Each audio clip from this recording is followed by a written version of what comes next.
Yeah, Solid Hill TD, yes, what's up? Yeah, come on. I.O.W. Sports Network, late night edition. Let's go. Come on. We about to raise the bar. Wild card mar. Everybody grab a seat, cause you know we about to spark. Late night sports talk. Modelo Le Cigar. Man, you don't wanna start. Wild card mar. We about to raise the bar. Wild card mar. Everybody grab a seat, cause you know we about to spark. Late night sports talk. Modelo Le Cigar. Man, you don't wanna start. Wild card mar. Hey. L Boogie with the hot flame, ashtray full of top names, little tree for your membrane. This the 9 hour time frame. I just snatched up a 6-pack, got my hands on a lid pack, whipping up a little batch of snacks. Yeah, man, I think I'm all set. Late night, can't sleep, go ahead and just tap in. Better grab you a cold one, and we about to get some laughs in. Wild card on the microphone, he'll hit you with a couple flurries. Y'all need to just strap in for some entertainment sports commentary. We about to raise the bar. Wild card bar. Everybody grab a seat, cause you know we about to spark. Late night sports talk. Modelo Le Cigar. Man, you don't wanna start. Wild card bar. We about to raise the bar. Wild card bar. Yes, sir. Yes, sir. Yes, sir. Y'all know what it is. Y'all know what it is. Y'all tuned in to another episode of I.O.W. Sports Late Night Out Edition. Your man, Wildcard Mar, here with the Brody, still NBA champion, Randy Weber. So if you see his face, that means it's Taco Tuesday. And yes, my man is still feeling real good. Hey, I was going to give my man a hard time about his name moniker, but we had the conversation off air. And me and him have come to an understanding that most people just don't know what this feeling feels like. So I am not going to snuff my man Sean on my brother Sean on.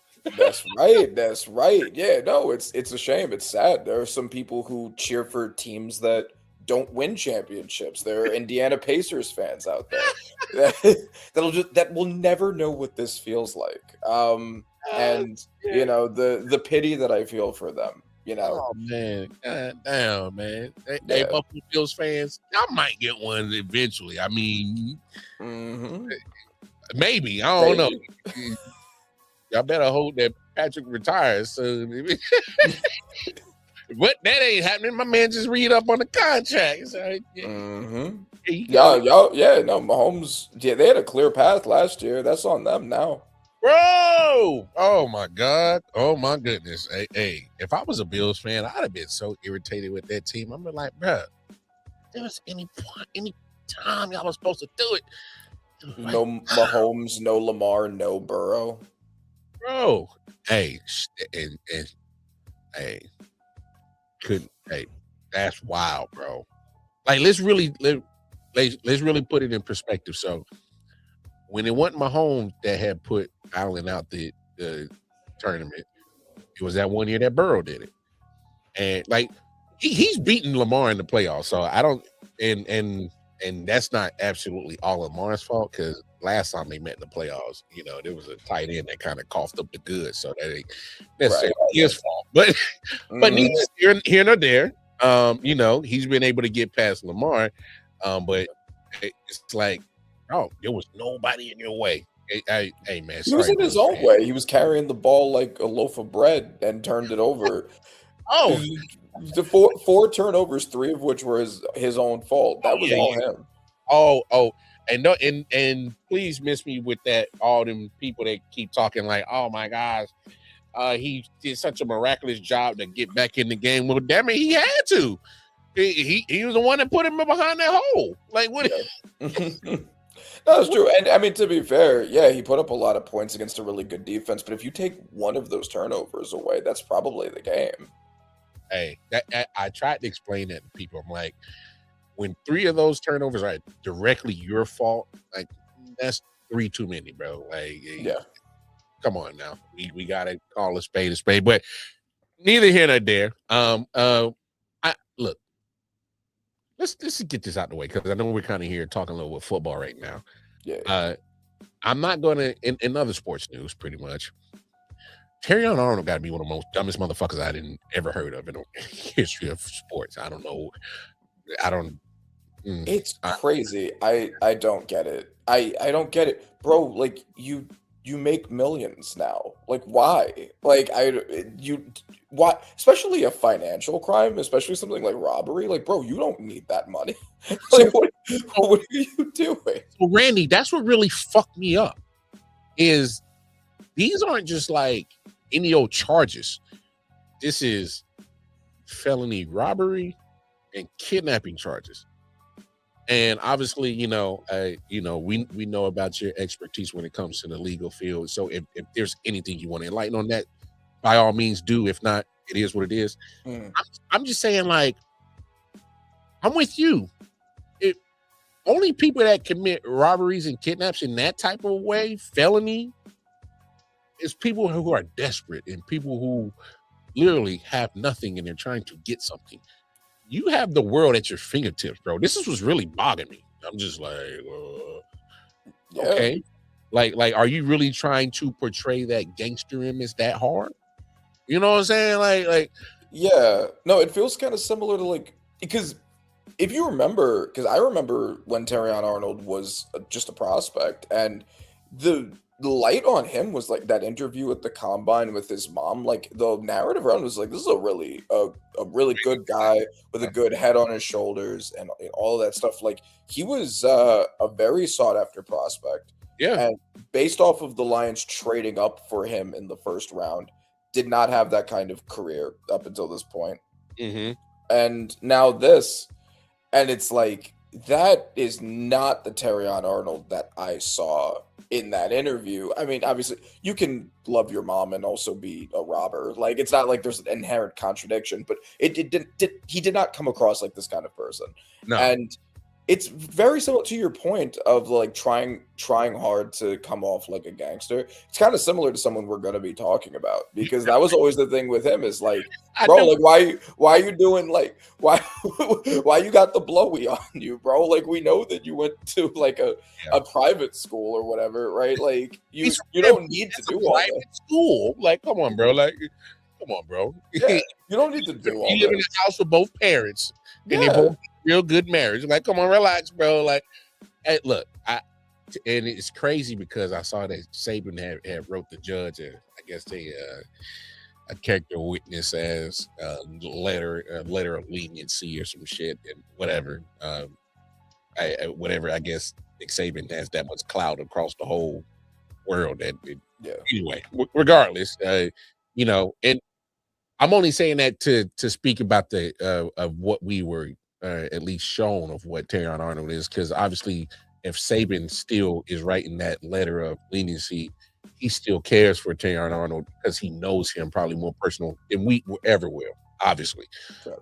But to me, that speaks volume that Saban is still writing those letters when this guy is in a real, bad situation that he put himself in. Yeah. So I guess maybe Terrion Arnold is dealing with something that we don't know about. Maybe some depression, some mental things that he's dealing with. And obviously, as of now, there isn't a formal conviction. So while I have no reason to assume, that he's got set up or anything. We technically don't have a conviction, and that is just important to recognize that we don't know how the case is going to go. That is true, but there is a lot of evidence, though, to bring the charges. Enough evidence to bring the charges. I'm kind of like, hold on, right? Like we're not the jury. We can kind of step as outsiders and be like, it looks like he did it. Like it looked from the limited information we have at this point, it looks like he did it. Yeah. It's unfortunate. That's. I probably should retract what I said. He's probably not the dumbest athlete ever in the history of humans, because there's been some numbskulls, but this wasn't smart at all. No, I mean we just had JPJ, like emotion tantrum himself out of the bag like a couple months ago. Although apparently those charges are being wrapped up. Apparently he's getting out of it and is going to be playing in the NFL. So Oh, lucky him, very lucky him. Do not do that shit again. I think he got the benefit of the doubt of he did show immediate remorse, and he was pretty much, he took his lumps, he and just took it as it. But with JPJ, I can raise you crash out, his crash out, and raise you Brandon Ayuk's crash out is one of the most craziest things. I don't know what he's on. Yeah, no, he also out of the bag, and it wasn't with crimes. It was just not showing up. It's like arguing with them. Weird shit. Very weird shit. I'm confused. So my thing is how do Brandon Ayuk? How do you go from almost winning a Super Bowl to negotiating? I want the contract, and let's be honest, it was based off of pretty much just 1 year. And what you did, you played your best football at the right time, contract year, and they paid you, and all of a sudden, nothing, to the point that they voided your guarantees. Yeah, and which by in mind, which is why I don't know who his. I know he came out and said, "Oh, it was him and my agent was colluding against me or something." But my thing is the agent works for you, and you tell the agent to do what you want. I guess his claim was that he wasn't doing that, like that he was supposed to, but he wasn't. I don't know, but I mean, either way, then fire him and get a new agent. Like even regardless, you know what to do, right? Like I don't. That feels like a big reach to claim that he's the reason you just no-showed all the time. Hey, all that money you was flossing, Brandon Ayuk, you better hope it lasts, because they have full control of your contract. They already voided your guarantees. They didn't void your contract. So you can't just sit here and try to guilt shame them into trading you or releasing you. They literally can let you rot on the sideline until that contract expires. Right. And you can't do shit. Right. And I don't know, maybe at a certain point of getting super rich, it goes enough to your head that you are willing to throw it away. And as bad as it is for an Ayuk, at least Ayuk has been making millions for years and has that to fall back on. JPJ and Terrion Arnold just got the bag. Yeah, so screwing themselves out of the bag could set them up very badly. But I just wanted to, because I just confirmed what happened with JPJ's charges. Apparently, he had multiple felony charges, and the felony charges were dropped largely because the complainant, the ex-girlfriend, originally filed a petition but withdrew it, which is a very common thing in domestic matters, unfortunately. And so as a result of that, and him willingly going into an intervention program, they reduced it to a misdemeanor, probably because they couldn't prove the felony charges or didn't think they could. And also his willingness to go into the program. And so with all of that, basically he's incredibly lucky, because those could have been very bad, but it is unfortunately very common in domestic matters for them to withdraw, and it seems like that's a big part of that. Because I think Ricky probably just like, yo, man, I just want this shit over with, bro. Like, yeah, exactly. You're going against an athlete with a huge legal team. You know, like they're gonna cross-examine you. Like a lot of there are a lot of reasons why. And not to get on my soapbox, I think there's sometimes when it comes to the victims, when it comes to the legal proceedings, obviously there's, like you said, there's a cross-examination. Sometimes it's meant to make the defendant look a certain way, so they're going to try to go after the victim on stand and make them look a certain way, I guess. In a certain and it gets dirty and it gets nasty, and sometimes me personally, I just feel consciously like, damn, man, that is so fucked up that we're trying to paint the victim a certain way to get the defendant out. So that's just me. So like, I don't know. I just feel some type of way because my thing is like, yo, there's a victim in this situation. Like, why are we trying to make them look like the bad person? Like, Right, exactly. It's the defense lawyer doing their job, but it's also it's unfortunate. Me, dog. Yeah, it just sucks, right? Exactly, and it's a big reason why a lot of them are just like, you know what, I don't want to deal with all of that. I'd rather just get this person out of my life, whatever. Especially if they're not getting money out of it, you know, it's just to punish them. They probably have mixed feelings on it. It's a very complicated thing, way too deep and dark for our sports podcast. Absolutely, absolutely. So, in other sports news, have you been keeping up with the World Cup? A little bit. I'm not gonna say a lot. I know. What is it? I know France is the favorite. Mbappe. Oh my goodness. Mbappe, yeah, I know. Mbappe. Is Like really that. good. Yeah. He's like that. He's like I know Messi is like that. trying to run it back. no talk. Yeah. Ronaldo is in Portugal. I'm very basic stuff. I know the USA team is apparently much better than they've ever been. Which they have a big game. It's knockout rounds. All right. So if you lose, you got to pack your bags and go home. We're in that point of the World Cup right now. Mexico is putting a whooping to Ecuador 2-0 right now. I got that on the background. They're going crazy. But no, I just was curious because I watch a lot of sports and I enjoy the atmosphere, the overall scene that the soccer fans bring. It's a joy to watch. I'm gonna actually go see it up close in person. I won't get into a game because, like I told you last week, these ticket prices are still getting fucking ridiculous, bro. Yep. And now that they're in knockout stage, they're even worse. So, and they're getting closer to the championship, so they're getting worse, bro. So, 2 weeks ago, group stage was 500 in the nosebleeds. Guess what they are as they get closer to the championship? You're talking about 2,000, 3,000 just to sit in the nosebleeds, bro. So I was like, yeah.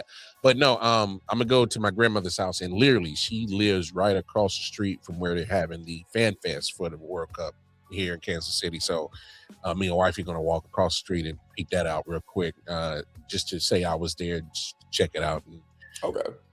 Cool. Unfortunately, I can't justify paying those prices for those tickets. I just can't. And this is coming from me, where I literally just went to WrestleMania. All right, right. So I'm putting that in perspective that I can't justify paying $500 in the nosebleeds. Like I gotta specify the nosebleeds. So where I was sitting at WrestleMania, I was on the floor. I was probably like I can see the sweat off of Randy Orton. Like, like I can justify spending that money is because I'm right there at the big WrestleMania stage, and it's a 2-day event. And no, not for one game, all the way up in the nosebleeds for pretty much 2 hours. No, I can't justify that, pimp. Can't justify that. So, speaking of wrestling, I know, folks. I know what you're saying. That's not a sport. It's sports entertainment, so it matters to me. Damn it! Shut up. Come on, man. This what we doing? This what we doing, Sami Zayn? This what we doing? Okay. So, all right. I'll let you go, and then I'll respond. So here's my thing. Going into Night of Champions, Randy, we're gonna do a quick little Steiner, man. I did think he had to have a 33% chance to win it, obviously because it's a triple threat. All right. I should have umped it up to 40% because they love Sami Zayn over there in Riyadh. They love him, and I should have took that into account. I should have bumped his percentage to win it up to 50%. It's because he's been the Buffalo Bills of WWE, just losing in championship moments. And just like the Buffalo Bills, at some point, they're going to get over that hump and they're going to get a Super Bowl. Because Josh Allen, he's a Super Bowl caliber winning quarterback. He is. Sami Zayn finally got his Super Bowl. And I'm just like, eventually it was going to happen. I didn't know if they had the balls to pull the trigger because Sammy's been kind of like, ain't nobody been checking for Sammy lately. Well, because his his reaction with the crowd, and you know how we are as wrestling fans, it's been so up and down, mixed bag. And you know, a few weeks ago it was totally booing because, especially when his storyline with Trick, they was not going to cheer for him over Trick. And lately, you know, he's been leaning into that last good guy character. Yeah, like kind of like a tweener. Yeah. Yeah. My day ones, I'm doing this for my day one fans, and they've been kind of showing up at the shows because now the balance of his reaction in the crowd is starting to kind of been more up and down compared to a few weeks ago when he was going against Trick was totally booing. Now it's kind of more mixed. So I didn't take all of that into account going into Night in Champions, and I should have because he was right there in front of me. And I was like, there's a possibility he could win it, but I'm kind of like, I didn't finally land on that they were going to pull the trigger because I'm just like, I don't know. But at the end of the day, motherfuckers love lovable losers. They love underdogs. They do. Yeah. And he's the ultimate underdog. He's the ultimate lovable loser. And I should have seen them pulling the trigger on him, giving him the belt. I don't hate it. The only thing that really bothers me is that how long can you hold the belt on him is because lovable losers, underdogs, I can't always see you literally beating the people that you're beating. Because at some point you got to make it look realistic to me. Like, I don't see you defending against Oba and beating Oba Femi. Like that, nor should he. Or nor should he, exactly. So like, I don't. It's not believable as fuck to me. Like for him to get the upset over Gunther a couple of years ago at WrestleMania, like it has to be on some storybook shit. And you can't storybook every match with Sammy. It'll get redundant. It'll get old. It'll get corny. So I'm just kind of like, I get it. I understand it. You know, give him respect. 20 years in the game, 10 years here at WWE grinding. Respect. I understand it. I just never been a big fan of lovable losers. I like winners, man. Yeah, no, I get it. I've always been a winners guy too, despite the sports teams that I happen to support. although you seen an NBA championship now, and you've seen at least 2 Super Bowls. I have, yes. That's true. Within my area, there's a New York team that at least sometimes wins, and then there's one that doesn't ever win, and I choose the ones that at least sometimes win.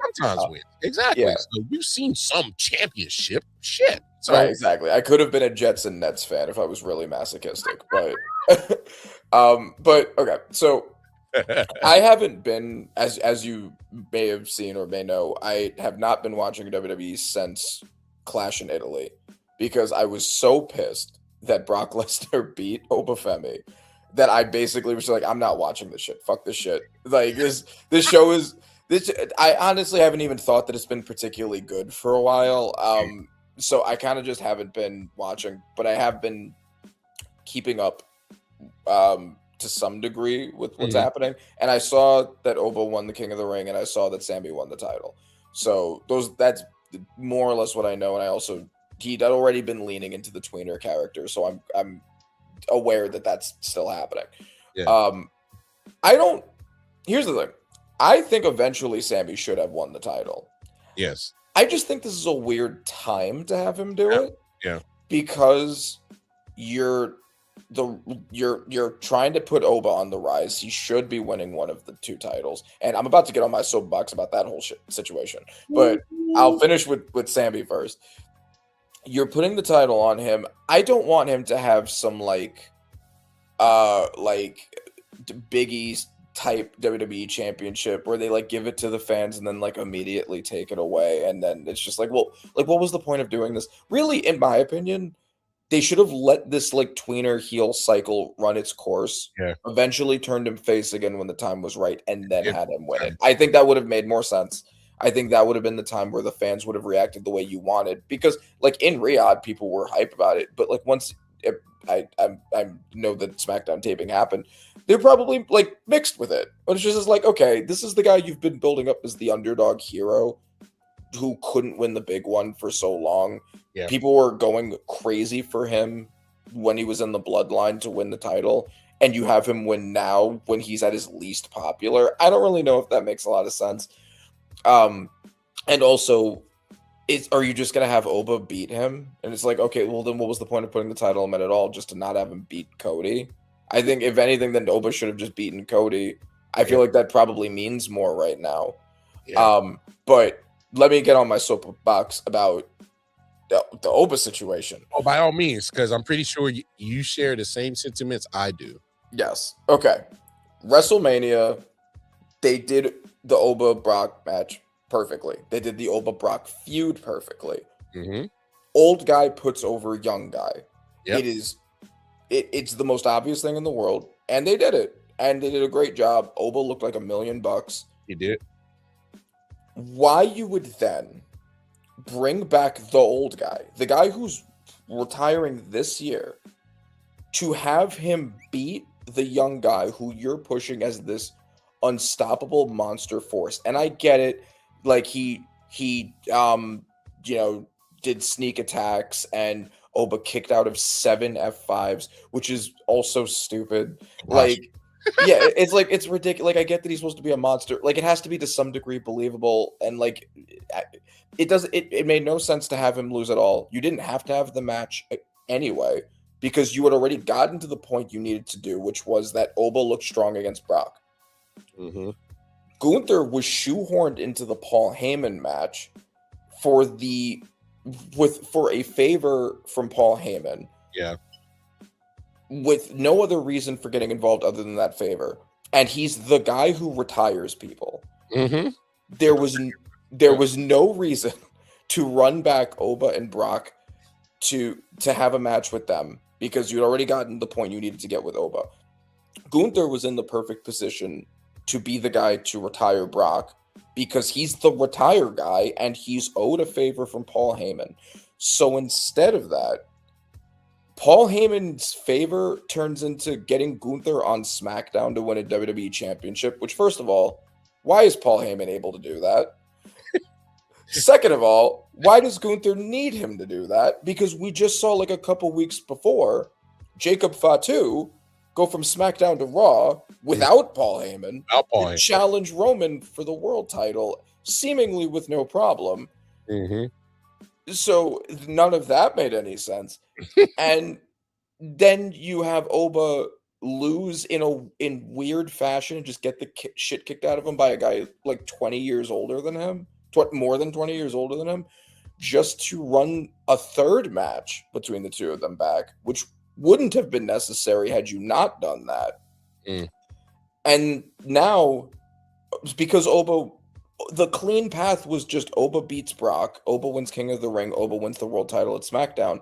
Now, because he's won the King of the Ring, now he has to fight Brock Lesnar at SummerSlam. And so now he's like, I don't care that much about that world title match, actually. We could wait on that. Something that now they have to make up new rules for how the tournament works to shoehorn an Oba Brock third match that wasn't necessary, because they chose to have Brock beat Oba. And Jey Uso, who lost in that match, is getting the world title match at SummerSlam instead. Yeah, it makes zero sense. It's just, this is where WWE misses me with the consistency and just the stick with a actual storyline that makes sense, and you got to write it out. It's so convoluted, and it didn't have to be. Not at all. Well, here's another thing where I'm just confused on, and don't know, because I think AP, we was on with Ballin' Buds and Omar and them before I got on. We're here. We were talking about it too. I get it. Oba's like, I got time to get to a world championship, which he will, because he's a star. He's going to be around. He's going to have his opportunities to get the world title. I guess right now, because the actual work that they did at WrestleMania, thought he was going to retire, which I'm kind of mad I was there and they stole that moment away from me, because I thought I was witnessing something like epic, real. But at the same time, I've watched enough wrestling to understand that any and everything can be a work. So I still should have expected that. But regardless, now that we're here, I also just think that they just didn't have anything for Oba. Because let's really think about it. If that was the retirement of Brock Lesnar at that point in time, how do you book somebody that just retired, probably one of the best combat people? You can't just throw them in anything. And the fact that they were throwing them in any and everything, like those open challenges, I'm like, yeah, y'all ain't got shit for my boy. Yeah, no, exactly. They should have planned that better. I don't inherently mind the open challenges, but my issue with it was it shouldn't have just been jobbers. Like have like the top guys come and step up to Oba and have Oba beat them. I think that would have made it more meaningful. That's when you fight Jey Uso. Yeah. That's when you fight the LA Knights, Seth Rollins comes out. Yeah, like whatever you want to do, like have those guys be the guys like see something special and Oba step up and then Oba beats the crap out of them. I think that would have been a better way of handling the open challenges if you didn't have a feud plan. Yes. And I also get that they want to retire Brock Lesnar in his hometown, and I think that's fine. If you didn't want to have him retire at WrestleMania, you want to have him retire there, that's fine. It did not have to be Oba to do it. Oba's already beaten him. You could have just the Oba beats Brock at Mania. Oba wins King of the Ring. Oba wins world title. Was such a clear, smooth path that they didn't need to interfere with. I hear you, but here's my pushback. And here's my only pushback I'm gonna give you on this, Randy. Mm-hmm. Is it more believable for Oba to retire him than Gunther?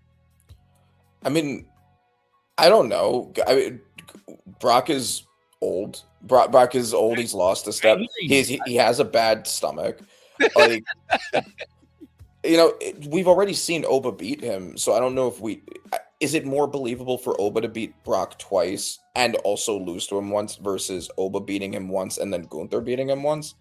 I don't know. I mean, and I think WWE has beaten Brock too often. For instance, I don't think he should have ever lost to Seth Rollins, let alone twice. I think there were cases where he lost to people he shouldn't have lost to, and that did undermine how valuable it is to beat him. But I mean, like, Gunther's a big badass monster in his own right. I think beating somebody like 10 something years his senior is relatively believable, especially given the way they've presented Gunther up to this point. Mm-hmm. Well, hey, I'm a Gunther fan, so I only propose that question is because if I'm looking at it from a visual standpoint, I'm going to go with Oba over, Gunther 10 times out of 10. But if you're talking about actual wrestler character, full thing, I'm with you. I could go either one. Because it fits the mode of Gunther doing it. He's been having that moniker. Mm-hmm. If we're talking about the legend killer, that moniker that went with Randy Orton, the career killer has been the moniker over the last year and a half for Gunther. And the storyline path also just made more sense for those directions. Gunther retires Brock.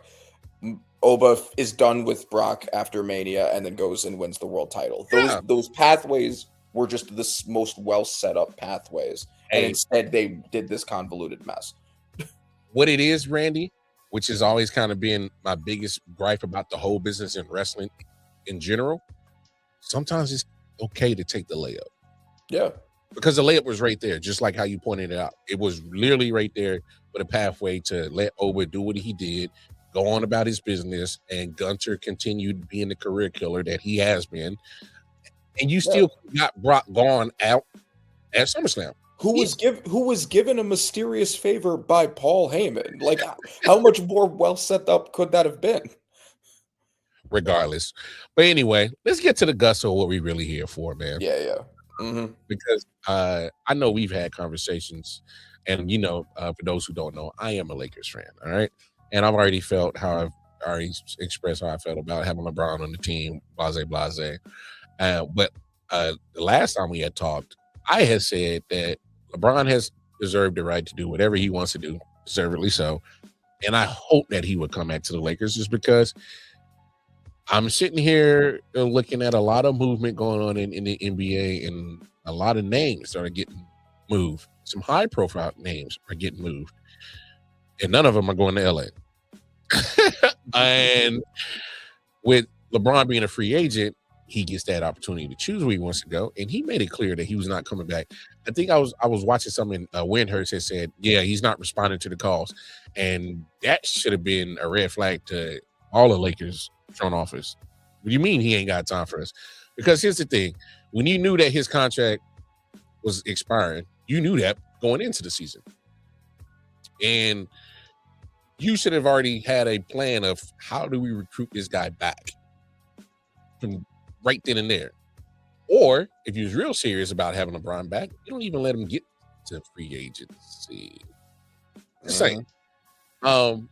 Because if you look at all these names, they're finding spots to land, and none of them are landing in LA.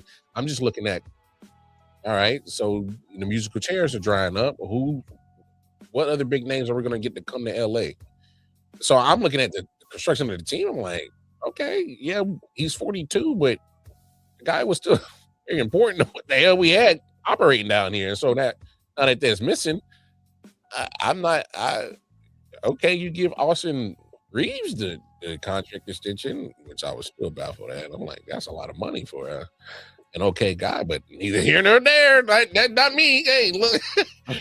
But I'm just like, LeBron was still one of the better options to have on your team, because I'm just looking at the construction of the roster. I'm like, I'll be lucky if we compete for a damn playing spot next year the way it is constructed right now. Because I can't count on Luka to lead the team, because the way this Lakers team is not built the way he took that Mavericks team to the finals. This ain't the same type of shindig. It ain't the Right. same. Yeah. So it would require a lot from him. Man, he would have to literally damn near average 50 points a game. So I'm just looking at the construction of the team. That's why I would have preferred that he came back. Now, I don't know where he lands. Obviously, everything's pointing towards Golden State, not only because he's always showed the desire he wants to play with Steph. Then you look at the way that Golden State is operating. They're moving some money around, so they're trying to find space. So obviously, a lot of things are pointing towards Golden State. I'm just of the mindset of, okay, LeBron, Golden State. I mean, we're doing what is this? The final ride with the OGs of your sports class, I guess. Yeah. And is this what this is? Yeah. No, he's going to the Golden State Club of Wayward Seniors, and he's. I from a basketball standpoint, I love it. Like, I would love to see LeBron and Steph and Draymond and AD if that ends up happening. I don't think they get AD, man. Well, so Washington is insane. If they're holding him, like, apparently they don't want to trade him, which is batshit insane. If they're willing to give you anything for him, yeah, because I ain't winning no championship no time soon. No, you're not winning a championship anytime soon. You're building a young core with AJ and Sar. You're not there. The idea that Anthony Davis is going to do anything for you, he may not even play for you. Yeah. And you should be trying to move to build a young core to develop. It makes no sense. I mean, they're also the team that just gave Trae Young an extension. Like, the front office is committing malpractice over there. It's ridiculous. And like, trade AD, please. If they're trying to put together this fucking bingo club of basketball players together, and they're willing to give you something for it, take it. Hey, not only that, we also got to put this aspect into it. There's a lot of clutch sports draped all over all this whole scene right here. And let's not, even though I don't think they're going to be willing to do it, to move off of AD, Washington, that is, this whole clutch sports little draped all over this whole scenario, I can still see them caving in and trading AD. Yeah, I can still see it. If they're smart, they'll do it. I think it would be absolutely insane to not trade him. But So okay, like whether AD goes or not, but like I would still love to see LeBron, Steph, Draymond, and AD all play together. I think No, that would be I from think a basketball standpoint. I think that would be very fun. Would they be the favorites no, to no. win the title? No. Would they be the favorites to beat OKC, the Spurs, even the Timberwolves? No. But could they make a meaningful playoff run? I mean, two of those guys are still great. Hold on, Jimmy Butler's still on that roster too. True, that's true. Yes, Jimmy Butler. So you have LeBron, you have Steph, you have Jimmy Butler, you have Draymond, you have AD. LeBron is still playing at a borderline all-star level. He literally carried y'all to the second round of the playoffs when Luka and AR were out. Steph is still playing like an elite player who just basically has no help. Draymond was in the depoy conversation only one season prior. If AD can be healthy, if Jimmy Butler just brought his team to the finals only a few years ago, and he's still a very good player at this point. If AD can stay healthy, he can be a depoy caliber player in his own right. It's a big if, but you could get to the second round of the playoffs with a team like that. I don't see why you don't necessarily that's completely out of the cards. And it would just be so much fun to watch, and they'd make so much money, and then everyone can retire together on the team, and then the team can have lottery picks for the next 5 to 10 years. That's crazy. I think it'll be a competitive roster. Obviously, a lot of that depends on health, durability. Yeah. Because even Steph have shown lately that he's not incapable of defeating Father Time. Everybody's been getting got on that roster. Draymond, Jimmy, Steph, LeBron has he's not on the roster yet, but he's not playing 82 games a year. We know about AD. So it's all about endurance, durability, and all that shit. If that comes together. Now, if you're talking about just pure basketball IQ, man, 10 years ago, this is probably a fully loaded 2K squad. It is. Yeah. But I mean, we seen something like this similar a couple of years ago or last year with the Clippers, not to this extent, where they kind of had some names on their roster that had some sizzle at one point in their career, might still have a little left. But it was all about endurance and durability, and they couldn't do it, so they had to break it up.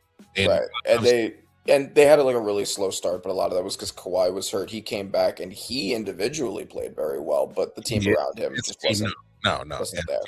So they had to break it up, and then obviously we'll talk about that. The last piece they just moved today. So the Clippers have now hit the reset button again. But look, LeBron, I just thought he was always the fact that he was quote unquote too busy to respond back to the Lakers. You knew what that was, and I don't know why they tried to act like, oh my gosh, we still got to know you don't. You don't want to play for you, bro. Right. And here's the thing, because I've been on the wagon of the Warriors should have tried to trade Steph at some point. That may not make sense now if they're bringing in LeBron and everybody, but prior to this being on the table, I was dead set the Warriors need to trade Steph instead of just letting him retire and leaving him with nothing. It makes no business sense at all to do that. I think the Lakers should have tried to do the same thing. I think the fact that he's just walking away and leaving them with nothing is their own fault. When they had him on the roster, yes, he's 41, so he will not bring in the trade value that he would have 10 years ago. But it's LeBron James still playing at an borderline all-star level. The tickets he will sell, the merch he will sell, you will get pieces for him. And the fact that they just sat on it is bad business. And now he's just walking away. They get nothing out of it. Nothing. They could have tried to sign and trade, but at this point, it's probably too late. It's too late. Yeah.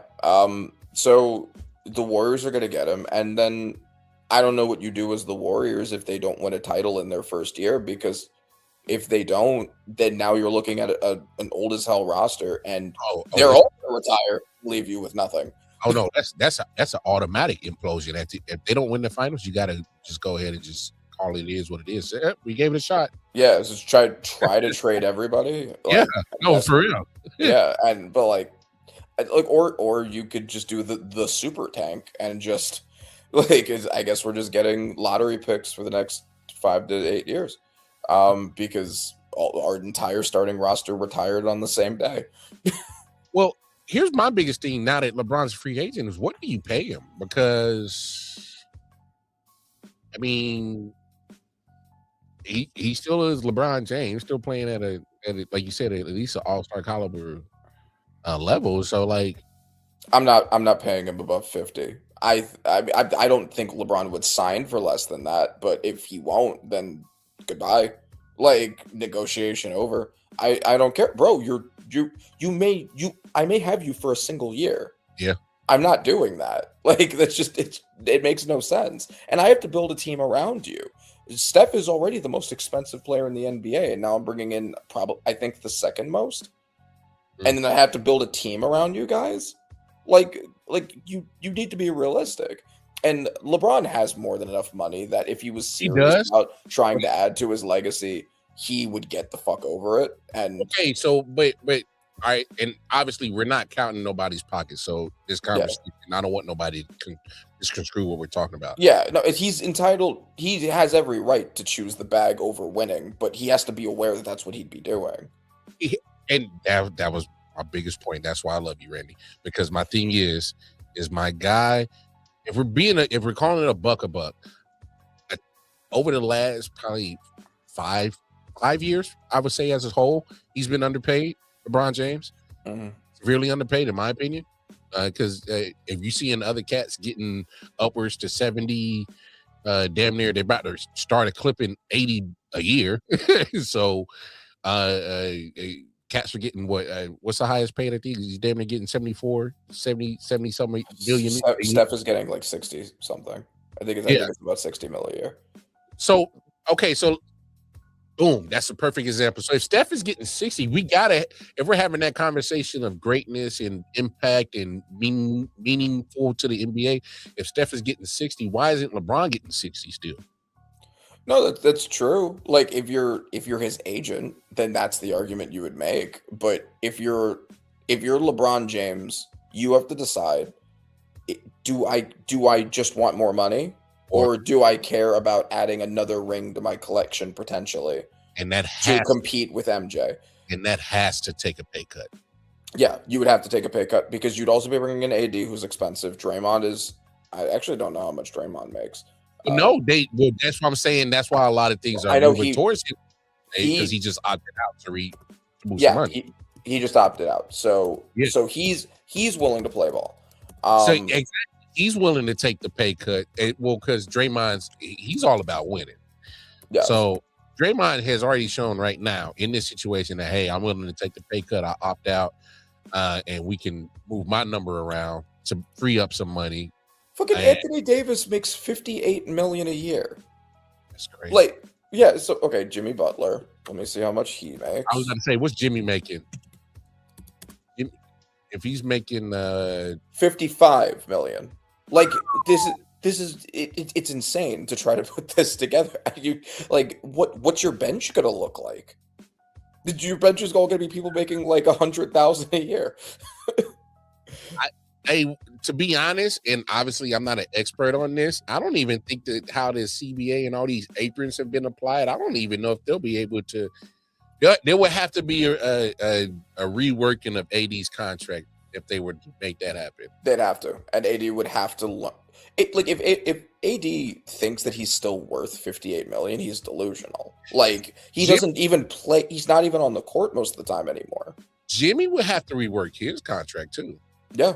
They would all have to agree, we want to actually win basketball games. We're all stupid fucking rich. It's okay. Like, we can take like 10 mil off the top each, and then try to give them a chance to build a bench with it. Randy, I might push it a little bit further. Yeah. Steph might have to rework his contract. Yes, he would have to if he's serious.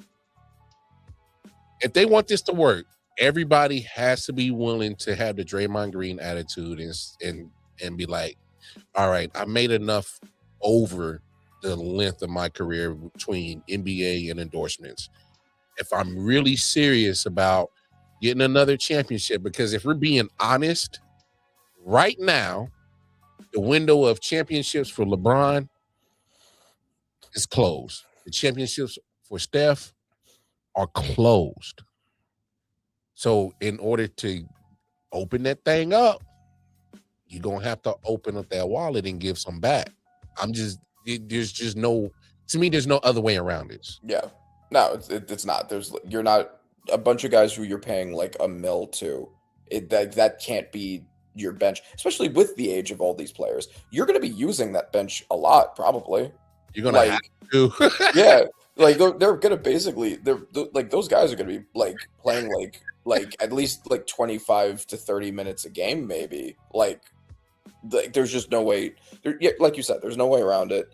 So and I'm the Golden State Warriors, I am taking them all in a room and I'm being like, look, you old motherfuckers. I am not paying you people over 50 million. You will take like 35 million, 40 million max, or get out of my building. Hey man, it's gonna have to be because like, and I'm also looking at it in this term. If he doesn't land in Golden State, I really don't know where he lands. Well, there are the two other obvious options. There is Cleveland. He could go back there again and finish there. And that would realistically, that makes the most sense in terms of trying to do something. Yeah, obviously, as a Knicks fan, I don't want that. But if you're going to that roster that was already good enough to make the Eastern Conference Finals, and you're adding yourself to it, you could nullify the choking issues as a player with his level of playoff experience and IQ. Nullify the bad juju James Harden brought there.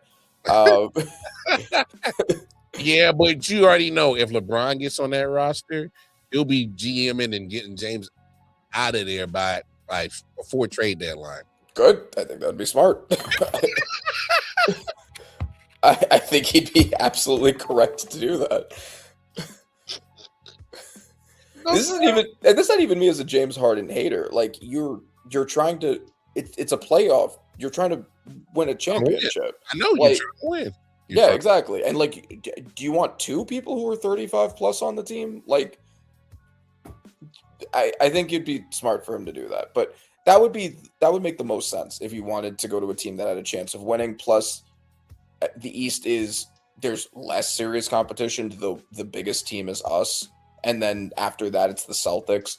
You would undoubtedly be a top 3 team in the East. They probably already are. You might be able to push ahead of the Celtics, especially if Jaylen Brown leaves.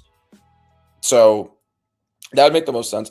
The other one that's possible is joining Giannis and the Miami Heat, his other historical team. Which, like, that would, if he were to win with them, he'd probably get the most credit of the 3 options because they're not a good team now. I mean, Giannis would be the one there. Actually, I take that back. He probably would get the most credit in Golden State because I think he would be the one in Golden State. He would be the 2 in Miami. Whoa. You think that? I think if he goes to Golden State, it just shows that how because I don't think that they can just have the hey, go get it KD attitude if they brought in LeBron. Because when they brought in KD, it was more like, yeah, we're a 73-win team. We won a championship. We're trying to go for more. We brought you in to be over the top to solidify that we're going to win this championship. You adding LeBron is just more like we're trying to find a way to open up our championship window. I think it's different. Yeah, no, I agree. Well, that's what I'm saying. Yeah, like, yeah, I'm agreeing with that. I think that if he goes to Golden State, because they're not at all a loaded team, they're an actively bad team right now, and he'd be going with a bunch of players who are past their prime, there is a good chance that he will be the one on that team. It would Okay. I see what you're saying now. it'd be either him or Steph, but like we've seen them play together, and LeBron was kind of the one when in the Olympic team outside of the last game. I was about to say because I've seen Steph say, "Hey man, I'll go ahead and shoot over this double team before I pass it to you, bro." So it's like, right, but like LeBron would be the best rebounder on the team. He would he be the best passer? Him and Steph are both really good at that. He might be the best passer. Don't you sleep on Draymond's passing abilities neither. Also true. You know what I'm saying? So like we gotta remember, like there was a lot of times that Draymond was really the actual facilitator of that offense a lot of times when Steph and Clay were coming off the screens or the pick and roll. So yeah, no, you're right. And actually, now that I think about it, rebounding AD might be the best if he's actually there. He's there, yeah, and on the court, he'll be the most well-rounded player on the team. I think he'd be the most well-rounded player, and he would share top scoring responsibilities with Steph. If you were to go to Miami, Giannis is the one. It would be the same way that Luka was the one in LA. Yes. If he goes to Cleveland, Donovan Mitchell probably should be the one, but I don't know if he would be. But like, man, the way that motherfucker disappeared in that damn ECF past that game one, I'm like, I don't know, bro. Like, if I put LeBron on that roster, that's what's kind of giving me like, I can make an argument that LeBron goes back to being the number one option, even though him at 41, 42 should not be the number one option. But right, and Cleveland roster, I'm like, I don't know if he's not. Yeah, no, that's true. Like, he could justify being the one. Miami's the only one where he really can't. He could. No, absolutely not. If he's the number one in Miami over Giannis, we got a problem, and y'all better find a coach that can fix this now. And Spo might actually be out of the job. Right. Yeah. But if he wants to win a ring, his best chances, I think, are pretty clearly in Cleveland. And, his hometown, the first team that he was ever with, he went back to Cleveland to help them win a ring before. Mm-hmm. So, it's,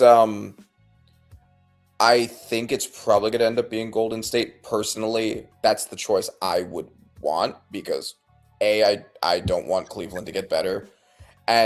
Or any Eastern team to get better, and B, because it would just be so cool seeing LeBron, Steph, Draymond, Butler, and AD all playing together. I think that's just cool. It's just cool. Is it good basketball management? I mean, it's good ticket sales. It's good merchandise sales. Will the long-term team fall off a cliff after that? Yeah, probably. But it'll be cool as hell to watch. And it's also a team he hasn't gone to already, so it'll be a little new in that respect as well. So, those are the three options. I hear that, but we'll see what happens with LeBron in the end. Look, love him or hate the guy, he's deserving to make whatever choice he wants to. But the moment I was hearing reports that he wasn't returning no calls, I'm like, yeah, that breakup is here. Yeah. And I mean, like, also to give him as much money as he would want to come back, the Lakers would be right to not be offering that. So, yeah, unless you were doing a sign and trade, it's just not worth it. Yeah. It's not for a 41-year-old. Sorry. I hear you. Surprisingly, I still feel like he might have some still solid trade value. I don't know about multiple number one picks, but he would. Trade value. For sure. Yeah. Speaking of NBA trades, boy, it's that time of year, Randy, where after the finals draft, they start hitting to that free agency right up to the 4th of July, and they had their own NBA fireworks. Man, it's been popping. If there was a name that had sizzle, and this was kind of, I was telling the guys earlier on the other pod before we started, if your name had some sizzle, and I guess the situation just wasn't working out, and these GMs and owners are just showing like, hey, all right, I guess it ain't working out. We'll move you. I mean, Kawhi just got moved today. We seen LaMelo Ball get moved. John Morant got moved. Cats that got names, they got some sizzle, and I guess the situations they just came to a final crossroads, and just I guess GMs and owners and say, hey man, it's probably beneficial for both of us to move on, and that's kind of the overall theme I've been getting this off season. Randy is yeah, Kawhi, we love you, we appreciate you, but we're just not getting closer to the championship with you. And Yeah. So I think that was, first of all, I think it's really cool that he's going back to the Raptors. I think it's dope. Yeah, I think that is dope. I think that they are a team. I think that both teams made the right call in this case. I think that if you're the Raptors, you Moving off overachieved pretty significantly, but you did have a ceiling. I think this raises your ceiling significantly. You could win if Kawhi's healthy. You could win a title with this team. With Emmanuel Quickly, Scotty Barnes, RJ Barrett, Kawhi, like it's I don't expect them to win a championship. No. But I don't think it's out of the cards for them to either. No, I'm with you on that. Yeah. So you might as well make the move if you think that like the team is hot right now. Mm-hmm. And I mean they did give a lot of trouble to the team that ended up making the Eastern Conference Finals and beating the 1 seed. So, like there's something there. Yeah. And what they really needed was shooting. Kawhi is a great shooter, so you're getting that addition there. For the Clippers, they've been trying to get younger. They had the old man who was the original Wayward Seniors Club, and they have since chipped away at it. They traded Harden, they traded Zubac. George, all them boys. Yep. Yeah. So they've been actively trying to get younger this past year and all that. And so it makes sense for them too. And I think their return was decent. Multiple firsts. Grady Dick, Brandon Ingram is a little older than I would have expected them to want. How old is he again? I think he's probably about 30, 28 in there. 28. There. Okay, so that's not bad. Yeah. So that's a pretty good return for Kawhi, a return that I would be happy with for a player that's usually not healthy and is on the older side in his own right, and you're not going to win with the roster that you'd put around him. So youth rebuild. They also had the 5th overall pick. So it's a developing team. You got some nice young pieces to work with, and do something with some years down the road. The Raptors put them in a position to compete and address their biggest weakness. So I actually do really like this on both ends, and I the story. Just like it's cool that LeBron and Steph are going to play together and all that. Kawhi going back to the Raptors to try to help them win one more time is also cool. It's also cool, like NBA storytelling. Nah, no doubt. I think I love the fact that he's going back, because Kawhi comes off as a guy that he enjoys things that makes him happy, and I think he enjoyed his time in Toronto. I just think that he went to LA is because they offered him a lot of money that Toronto couldn't match. Yep. I'm just being honest, because I don't think he wouldn't have left if Toronto could have been able to match the offer sheet. But it is what it is. Hey, business is business. He had to get his coins. I don't blame him. Yeah, no, for sure. And it wouldn't have made sense for the Clippers to pay him like that with not being able to do anything with him. And also, I think that it's a good time to point out just how much of a staple OG Anunoby is. He has now been a very important piece for 2 different title teams recently. He wins a title with the Raptors as the 2nd best player there, and then he gets traded to us, and then he helps us win a title. And it's like, I didn't even realize that till you said it. He's a 2-time champ now. That's crazy. Yeah, exactly. And he wasn't the face of either team, but he was a very important part of both teams. And he could be the best perimeter defender in the NBA any given year. So, Man, shout out to OG Anunoby. shout out OG. Okay, okay, OG. I see you. Yeah. Uh, No, if they hadn't traded OG and they were adding Kawhi with OG, like they would definitely be higher up on the title favorites list right now. nah, no doubt, no doubt. So I think that Kawhi trade made sense. The John Morant trade made sense. Obviously, Okay. For both teams or for the Grizzlies specifically? What do you think? I think it. Because I have some thoughts on the John Morant trade. The John Morant trade made sense for maybe more Portland because you finally get a actual some star power out there because Dame, even though he's bagging, that's not Dame. Whatever the possibility, whatever John Morant can be, can I guess you can sell the tickets on that. Now the team that's constructed isn't bad. They were scrappy last year, this last season. Mm-hmm.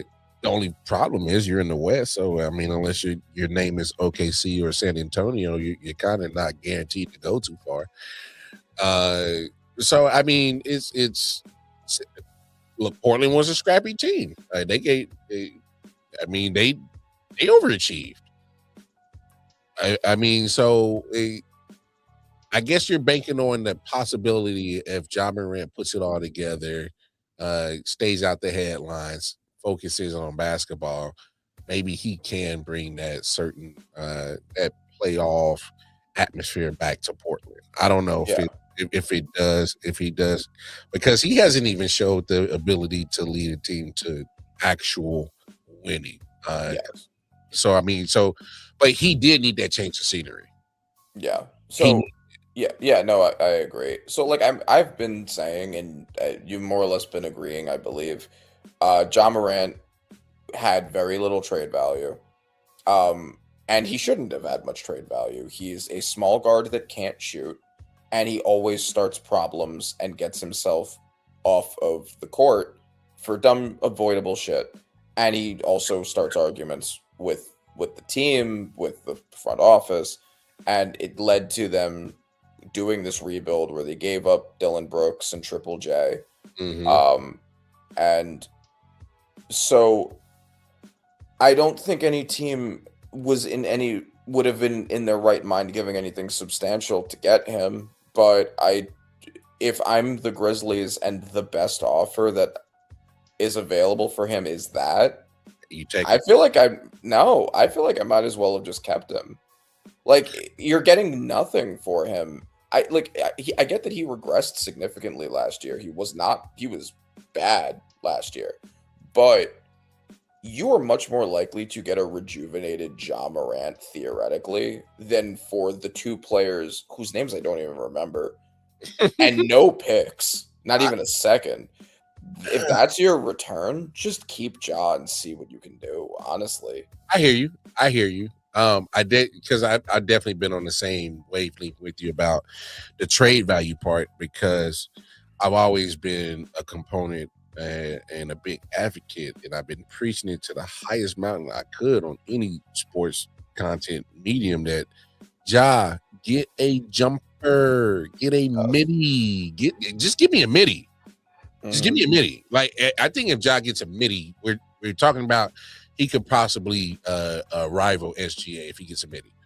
I'm just he's gonna need a 3-ball and a little bit better defense and a lot of things, but like it would be a step in the right direction. He's a bigger threat offensively if he gets a midi. Not only that, I always told him to get a midi is because I want you to actually have a career, bro. Yeah, no, he fucks up his knees with having to dunk all the time. Well, because you D-Rose. Well, his durability shot is because he thinks he could jump over everybody. I'm like, hey, you can't leap over everybody, man. Yeah. No, it's not good for a small guard to need to get to the rim all the time, like as his only way of scoring. And Yeah, that no, it's just bad.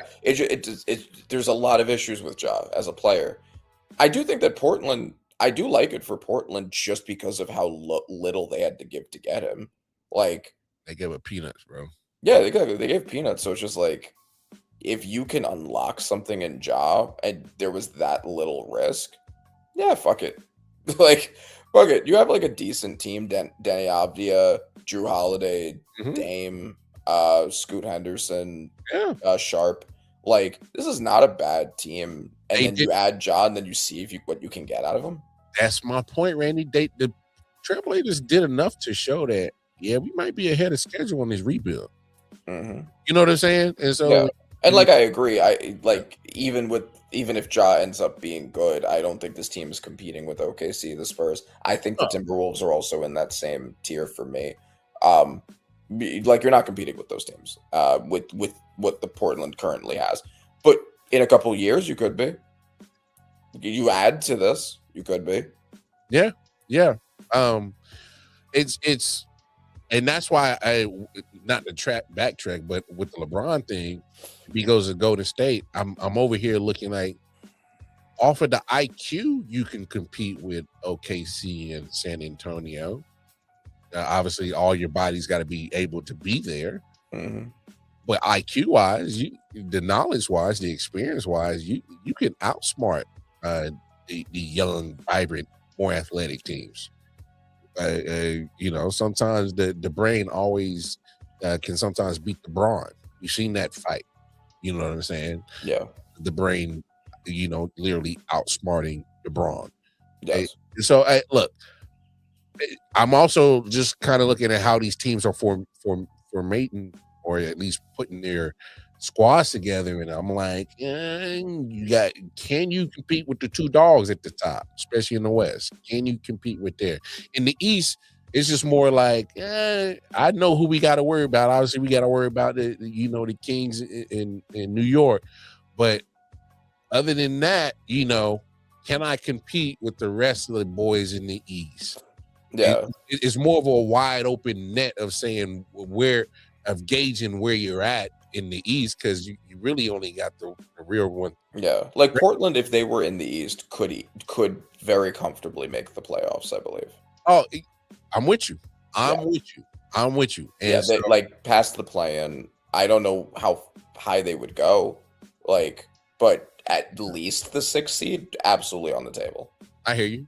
Now, how are you feeling about the Melo trade, and how does that put the Timberwolves in this whole hierarchy in the West, and does it get them closer to closing that gap between OKC and San Antonio? I think it does. I think it definitely does. I really like it for the Timberwolves. I do not like it at all for the Hornets. I think that the Timberwolves' main thing that they were missing was ball handling after Mike Conley, who's aging, and additional shooting, because Randall was very streaky. Oh my god! Gobert can't shoot at all, and like it was being carried quite a bit by Ant and Jaden McDaniels, Naz Reid, when he was on there, but he's your backup center. You took Naz Reid and you brought in LaMelo, and you're getting much better ball handling, and you're getting another good consistent shooter. Yeah. And I think this really does propel them into that next class. I don't think this team, like obviously people are just going to look at Wemby and like that's at the end of the discussion, but is this roster necessarily worse than the Spurs roster top to bottom? I don't think so. I really don't think so. You have LaMelo Ball now, you have Ant, you have Jaden McDaniels, you have what's his name? Oh my goodness. The guy they just gave a bunch of money to. They got him from the Bulls. Bulls depth chart. I hate when this happens. Desumu. I.O.W. Okay. Yeah. And brain farts, bro. yeah. No, and Rudy Gobert, that's a nasty starting five. I think it could easily compete with the Spurs starting five. I think it could, especially with how Chet played in the playoffs. If you get that version of Chet, that can compete with OKC. I think that is Chet. I'm gonna go on the record and saying that is Chet. Yeah, that's why we've seen it twice now. I was never sold on Chet, and this is what I was always worried about. I'm like, yeah, he'll give you the offensive skills, but he's gonna like that dog nature because he's getting dogged, and he's getting dogged on by a smaller dude. So he damn sure gonna run away from the challenge of taking on the the big guys, and you're supposed to be defensive depoy runner up. Come on, man. Like, yeah. No, exactly. And like Gobert was able to lock up Jokic. You could easily lock up Chet. Man, Shahi would. So yeah. So I think this Timberwolves team is a very serious threat now. I get that LaMelo has his injury concerns, although he was pretty healthy last year. The fact that the Hornets, after the best year they've had maybe since the 90s, and I was really excited for this Hornets team. I thought that this Hornets team could easily be like the fourth best team in the East. I really thought like that highly of them. And they blew it up. Yeah, exactly.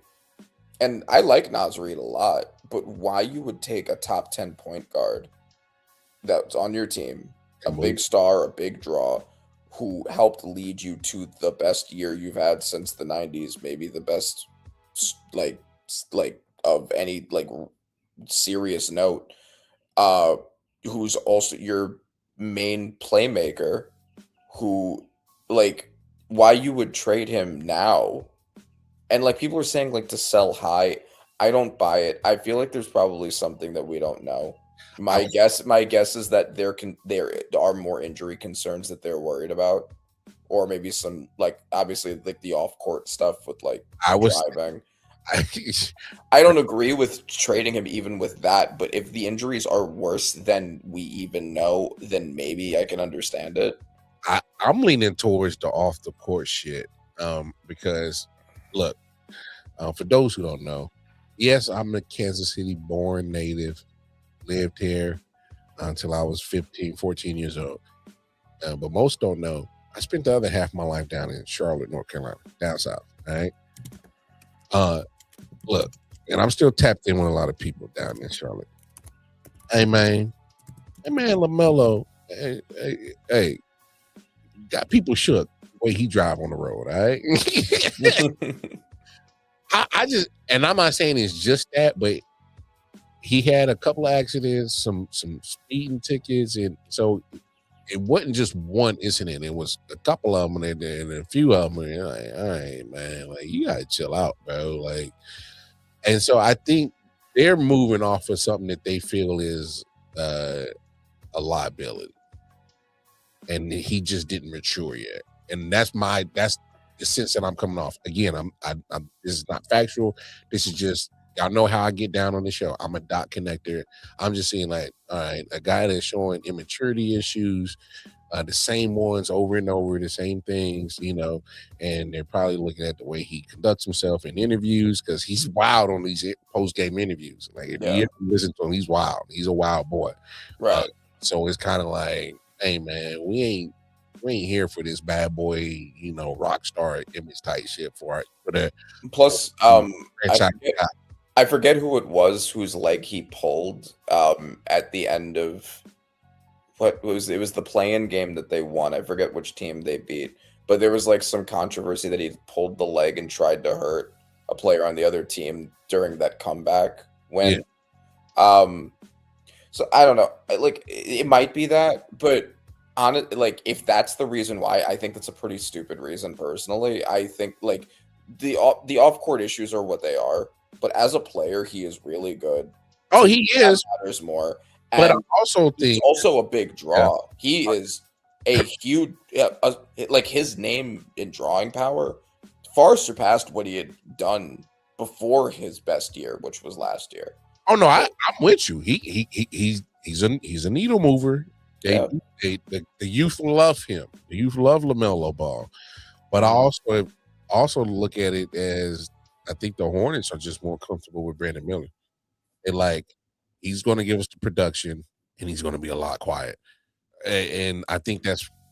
But is Brandon Miller going to be able to add the playmaking that LaMelo did? Because that's the big issue. Like I hear a you. big part of the reason why they were the best shooting trio in the NBA was because LaMelo was setting them up well. Khan is more of a movement shooter, catch and shooter. Is Brandon Miller going to be your main playmaker? I mean, the trade that I did like from them, the Miles Bridges trade, they moved off of him. They brought in Grayson Allen. So Shooter. Khan, Brandon Miller, Grayson Allen. Royce. They also brought in Royce O'Neal, Naz Reid, Big body. very, very good shooting group. But their playmaking is going to be suspect now, and that is going to affect the shooting of everybody. I hear you, but if I'm just trying to look at this trade and all the moves that Charlotte's done, you're saying that you're going to trust Brandon Miller, and yeah, it's not going to be as flashy. It might be a little bit more boring, but is going to be the consistency. And I think that's what they're looking for. They're looking for quiet consistency. And no, because I'm a LaMelo Ball fan. I was like, okay, I like the way his game is going. He's starting to. I thought, like you said, having his best year this past year, I'm like, he might start to turn around. He might, because obviously, the question marks on his maturity is, all right. So if the game is getting better, that means he's focusing better. So I look, I hope the best for him. I was actually kind of shocked that Charlotte just decided to all right, let's blow this bitch up. And because, like you said, what they got in return is almost like they built a very blue collarish type of team. And we've seen the type of blue collar type of NBA teams where it's going to get rough and rugged, and if we get enough offense, we might do some things around here, but we're gonna beat you up. So, I that's kind of, I guess, the identity that I kind of took away from what Charlotte's type of build. I don't know. They get the benefit of being in the East again. I just gotta be honest. They get the benefit of being in the East. No, that's true, and that's why I was as high on them as saying, like, there was a chance my prediction would have been the 4th seed in the East. Yeah. Now I don't know. Like, now there are too many question marks now. Like, I still think they'll be at least in the play-in again, but I don't think they will be as good as they were at the second half of last year. I thought they really did have something special. Yeah. And I don't like that they blew it up. But a team that made an even more baffling trade was the Suns taking in Miles Bridges, trading him like he was the prize, sending Grayson Allen, Royce O'Neal, and an unprotected first. I don't really get that. The Suns are also in purgatory. I really think they probably should start looking to blow it up. But instead they're trying to build a team to do something, and I just don't see that happening. And for Miles Bridges, I don't know. I don't really get that. Boy, 2019 is so long ago for y'all Phoenix Suns, bro. Yeah, no, for real. They were in the finals. They were on the brink of winning the championship to just being probably one of the poorly ran. I mean, I don't know what the hell that fluke shit season they had last year, but it didn't even matter because once they got to the playoffs, exactly. Right. And like, if that's the thing, like if your ceiling is winning the play-in and just getting your asses stomped out, maybe do what the Clippers are doing and start your rebuild. So rebuild, yeah. Yeah, let's wrap this shit up, B. Like, we ain't gonna do that. Nah, cause we ain't gonna. You just can't sit there and just act like, oh yeah, man, we had such a great season. Oh, we did what nobody expected us to do. Hey man, but how that playoff game? Yeah, we got our ass kicked though, but it's all good. Oh, we did. Hey man, we defied the odds, the expectations. Yeah, he's like, no, you're just gonna be in purgatory. Hey, I had him on funky ass participation trophy. I don't care about that shit, man. Also, speaking of potential, so a couple of other smaller moves, or big to me. The Knicks bringing back Jose Alvarado removing his option on his deal, bringing back Landry Shamet, that does mean that one player is potentially still on the market now, and probably at the top of the center market. The Lakers do need a center. I know that they have been interested in him. What are your thoughts on potentially bringing in Mitchell Robinson to the Lakers? I mean, he ain't DeAndre Ayton, so I'll take him. God damn it. Okay. All right. And I tried my best to like DeAndre Ayton. I really did. And I'm talking about not just him as a Laker. I tried to like him as just an NBA player. I tried. And I don't know. He's getting jobs left and right because the guy is still a 7 foot. But the guy is, to me, is just a whole bunch of potential. It could have been something great, and he just won't tap into it. But you'll go get go get a chain says dominating, and then proceed to get swept later on that night. But sure, and I hope you real icy with that motherfucker, bro.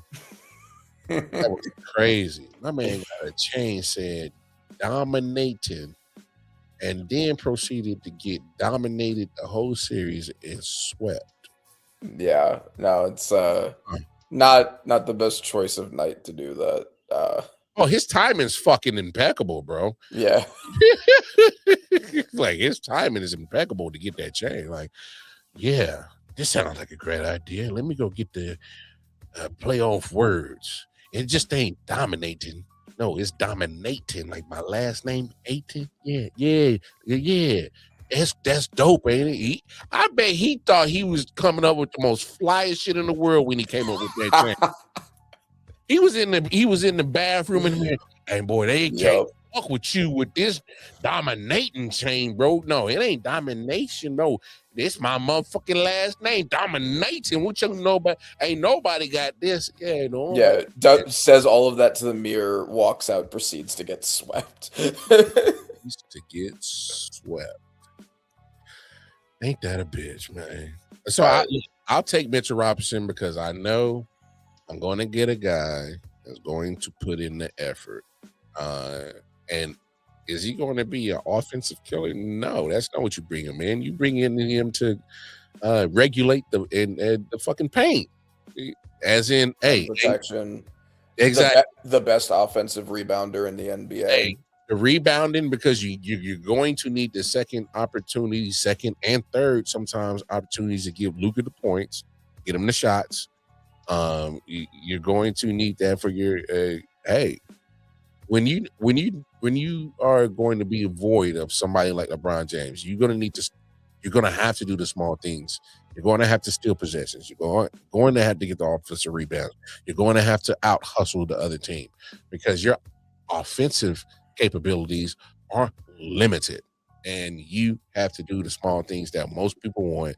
The shit that's not going to show up on the stat sheets to outplay, out hustle, out dirty, out muck it up. You're going to have to, ain't nothing gonna be finesse about it because it's gonna be ugly. You don't have to win ugly basketball games when you are limited on your offensive side like that. And Mitchell Robinson has shown us time and time again he loves to play some damn muck up basketball. Yeah. And I'm with it. The refs saved Dyson Daniels from getting fucked up by him. But let's be honest, that's the point of sometimes what happens when you're a champ. Can't keep everybody. You're just gonna have to I know, and it sucks. I will miss him greatly. But it doesn't look like he's willing to take a pay cut like some of the other ones were. Like Landry Shamet was, like Jose was, and it's fine. It's fine. Is how great is the market for the worst free throw shooter in the NBA? Is that what I would say to him if I was doing the negotiations with him to try to bring him back? That's probably what I would say. Absolutely. But Randy, this is what. All right. But it doesn't mean I don't love him. I do still. He's great at the things he's great at. Yeah. Hey, I know it's been a minute since you won your Super Bowls. All right. So I know it's been a minute since you've been in this seat. Yeah. Hey, you just gotta roll with it, and you gotta put faith in your front office because they already because you got faith in them because they won for you. All right. Not So since Leon Rose took over. Yeah. So just keep it there until they show you otherwise. All right. Because fact of the matter is, you're going to always have that player on the team that just won the championship and says, all right, well, not that that's checked off the list. Time to get paid. It's always going to be that one person on the team. It just happens to be Mitchell in this point. Yeah. And rightfully so. He feels like, hey, I was there and, dealing with a lot of bullshit and had to get out the mud till we got this Larry O'Brien, bro. Yeah. No, he was the longest tenured. Hey. So it is what it is. But if he goes to the Lakers and gets paid, or if he goes anywhere and gets paid, I know that the Lakers were like the one team that's been in big talks for him. But if he goes anywhere and gets paid, as long as it's not a rival team, I'll be happy for him. If you go to Boston, you will piss off that fan base so quick, bro. Yeah, no, I will not be happy for him if he goes to Boston. I will all the things I'll say about him. All the shit talking. Mitchell. Oh, I'll be so happy when I see that hack of Mitch. Hey, Mitchell. Come here. Don't pull a Saquon. Come here. Don't you dare pull a Saquon Barkley on these damn Knicks fans. You think they will find you. And do that shit if you want to, Mitchell. I'm just letting you know that you better be ready to have your head on a swivel at all times. That's all. Mm-hmm. That's all. He saw what we can do up close. That's my point. Like, you saw how they got down when you was on the team. Mess around and go to Boston and go back and try to come in the MSG with that funky ass green and white on if you want to. Mm-hmm. Boy.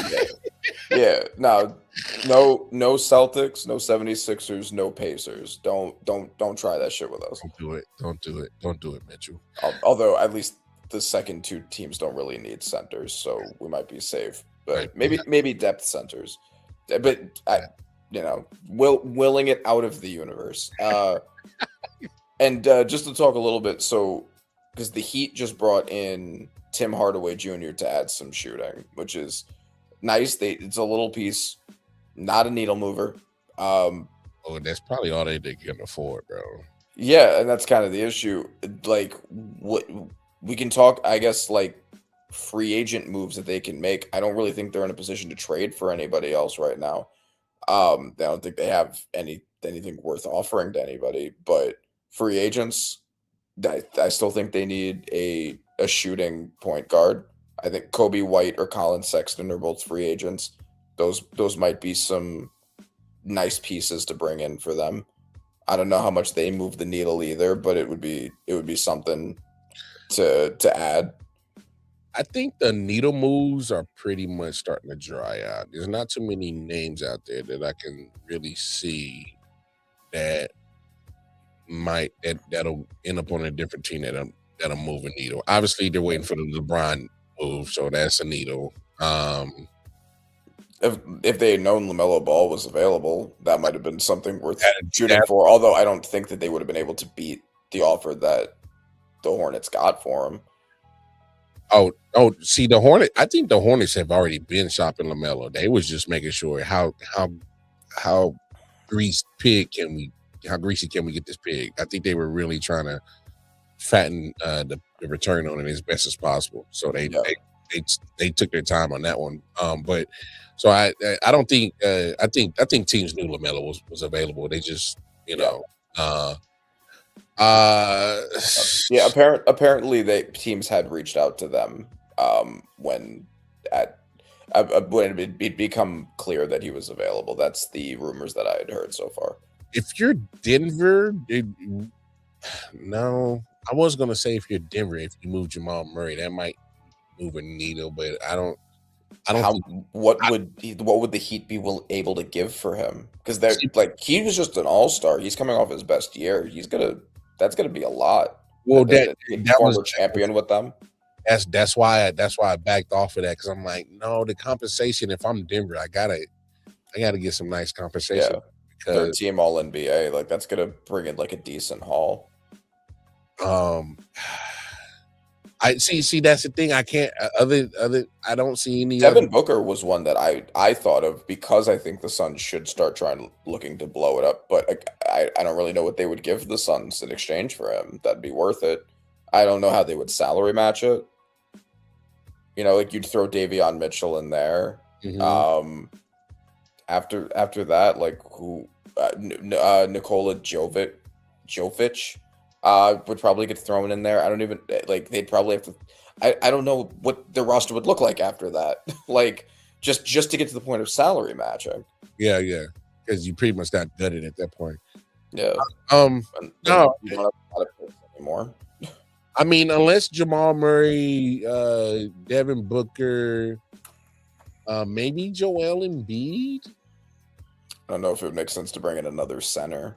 I think the front court is fine. It's the back court that needs. No, I'm just speaking out loud of actual needle movers because there's been a lot of things that's just been moved this whole offseason. Yeah. I don't see too many big names out there needle movers that's going to get moved anymore. Yeah, I think all the big ones are pretty much the biggest ones that we were expected to get moved are done already. I mean, like I said, if Embiid and the Sixers finally move off each other and feel like they've beat their crossroads and just feel like it just ain't gonna happen with us as a combo. And I'm gonna say this: I think they should, business wise, they should move off. But it's like, damn, after all that trust in the process that y'all did with Joel Embiid, fuck that. See this shit all the way through, bro. Right. Let him retire as a Sixer, bro. Like, because I literally spent like damn near 4 or 5 years literally severely tanking. And he was part of that process. Right. I mean, also, if I'm a team, I'm just probably not looking to trade for Joel Embiid.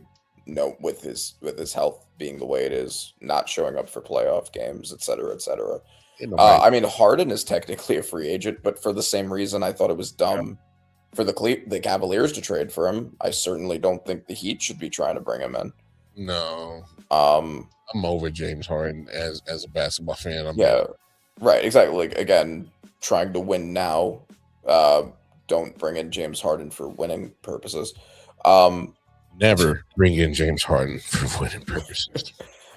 Gary Trent Jr. is available. Anthony Simons is available. Like there's just not DeMar DeRozan. Like there really just isn't much that you could add to this team unless you bring in LeBron. LeBron would be the one thing to do it because you wouldn't have to trade for him. But that's kind of it. And you know, I still think you need a shooting point guard. Even if you do that, so not a lot of options for them. It's Kobe White and Colin Sexton might be it. To be honest, if Miami goes against LeBron, he is their shooting guard. I mean, he goes back to his natural position of being the offense.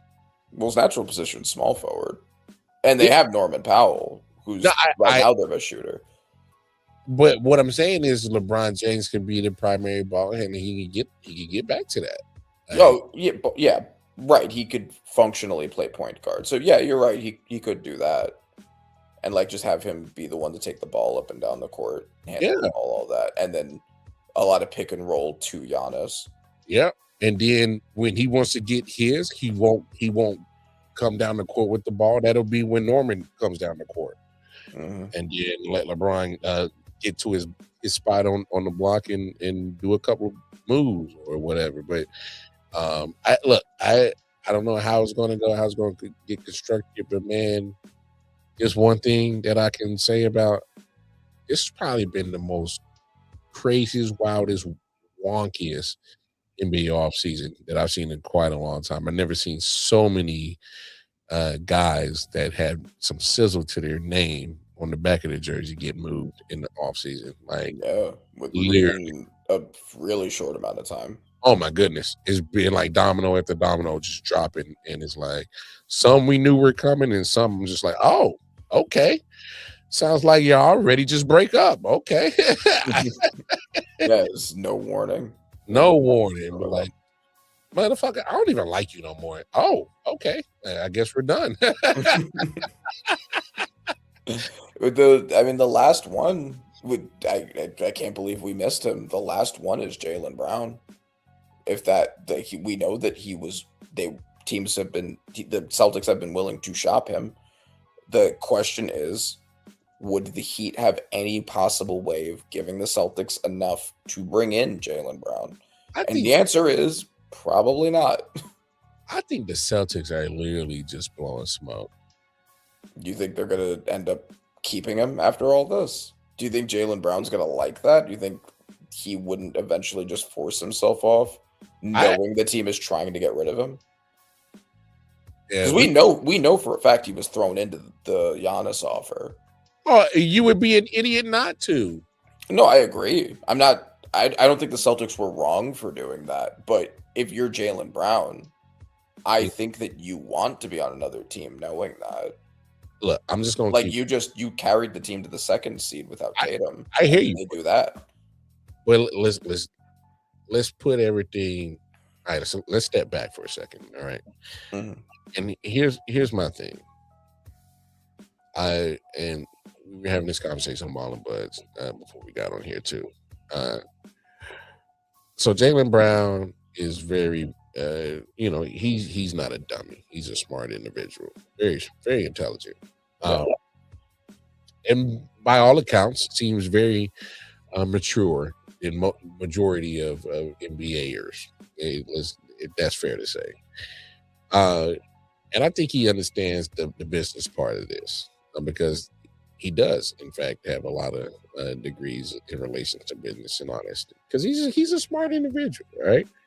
He is also the guy that went on to a stream, the streaming site, to complain about the refs after he lost and say that, he is partially responsible for the reason that there was a rift anyway. And I don't blame him for saying anything that he said, but see, but I don't know if maturity is the best thing to throw on him right now. Well, hold on. I'm in agreement. Probably dropping on the stream. I don't know if that's the best platform you want to do it, but hey, it's 2026. Athletes got podcasts, whatever. Mm-hmm. Look, and they got streamings, whatever. And there's a good money in that for that shit too. And sure. Yeah, no, of course, definitely get your bag on all your sites. So to be honest, pro that. Yeah. It is just another avenue of income. So yeah, it's just the things he's choosing to complain about the refs. No, I hear you, but he's getting paid pretty handsome. He'll take that fine, whatever. Mm-hmm. And I just think with Jaylen Brown, him being very aware of himself and how the business works, all this mess going on, that's par for the course, man. I just think that the Celtics are doing what most teams are doing, and it's checking out the temperature on your superstars. Because at the end of the day, this ain't the first year that we didn't have trade talks about one of these guys getting moved. This ain't the first time.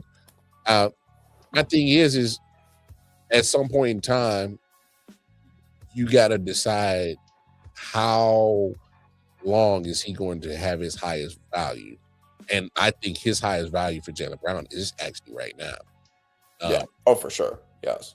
Because of the fact of what he was able to do without JT. And you would be an idiot of a GM or an owner not to at least answer the calls. You'd be an idiot. No, I agree with that for sure. My question is, if the Celtics, I don't think should get rid of him. So, in my opinion, I think that the things that were the reasons why he would be considered to be moved are relatively minor. Minor as hell. He had an MVP caliber year, second team All NBA, mm-hmm. carried your team to the 2nd seed after the roster had been blown up, and you lost Jason Tatum. He is a former Finals MVP for you and was the best player on a championship team for you only a couple of years ago. I think it's stupid from their end. I don't know if it is from Jaylen Brown's end, because I think Jaylen Brown does. I think the fact that he said that his favorite season was last season does imply he wants to be the one on a team. I think that he sees himself as able to do that. He just showed that he was able to carry a team to the second seed that was much better than any of the teams that Tatum was the lead guy. I'm sorry, was much worse than any of the teams that Tatum was the lead guy for. And he was able to bring them just as far. He was the best player on the team they won the title with. I think Jaylen Brown is looking at all of that and is like, why can't I be the one? Why is it just accepted that Tatum is better than me? I was the Finals MVP for our title team. I carried a team that was worse than any of the teams that Tatum got a chance to lead. Tatum was coddled in a lot of the teams that I was a part of with him in that finals run. And maybe I'm kind of adding my own criticisms of Tatum into this, but in that finals series, Tatum was like the fourth best player on that team. He was entirely carried up until Game 5, including by Brown, Drew Holiday, and Derek White. So if I'm Jaylen Brown, I'm looking at all of that and being like, there are options for me to be the lead guy somewhere. And I think that I'm good enough to be the lead guy. And this team clearly doesn't value me that much because they're shopping me. Yeah, maybe they should be, but I'm Jaylen Brown. I'm not the front office. That's not my concern. Yeah. So I think that if I'm Jaylen Brown, I'm like, okay, trade me somewhere where I can be the lead guy. And I think that he can, if he demands the trade, then they'll trade him. And the problem is they shouldn't do it.